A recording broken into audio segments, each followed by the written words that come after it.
এই যে দোস্ত, নয়ডাতে যে ঘটনা ঘটেছে, এটা খুবই দুঃখজনক ঘটনা। ঘটনাটা হলো, একটি 27 বছরের যুবক, সে আহ, রাস্তা দিয়ে যাচ্ছিল রাত্রেবেলায়, এবং সেখানে একটি 90 ডিগ্রি টার্ন, যেখান থেকে সে গাড়ি ঘোরাতে পারেনি এবং জলের মধ্যে পড়ে যায়। এবং আপনারা জানবেন, নয়ডা কিন্তু একটি টেক সিটি। তো তারপরেও সেই যুবক সেখান থেকে গাড়ি থেকে বেরোয়, গাড়ি থেকে বেরিয়ে গাড়ির ছাদে যায়, সেখান থেকে ফ্ল্যাশ লাইট জ্বালায় এবং 30 মিনিট পর্যন্ত সে চালাতে থাকে যে আমি এখানে আছি। 30 মিনিটের মধ্যে এনডিআরএফ, পুলিশের লোক সেখানে চলে যায়, কিন্তু তারা কেউ জলে নামতে চায় না। কেন? জলের মধ্যে ঘাস আছে, বিল্ডিং এরিয়া, জলের মধ্যে লোহা থাকতে পারে। 3 নম্বর, জল এখন ঠান্ডা। তো সেই টেকি 30 মিনিট ধরে চিৎকার চেঁচামেচি করতে থাকে, আমি ডুবে যাচ্ছি, এবং 30 মিনিট পরে ডুবে যায়।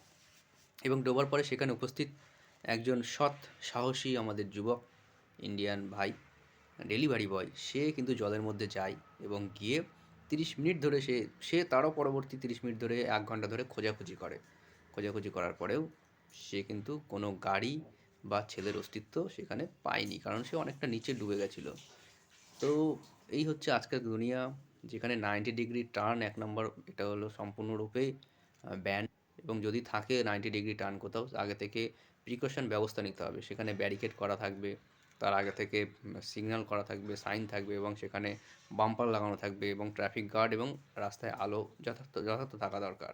এবং 90 ডিগ্রি টার্ন কিন্তু অলরেডি রাস্তায় কিন্তু ব্যান।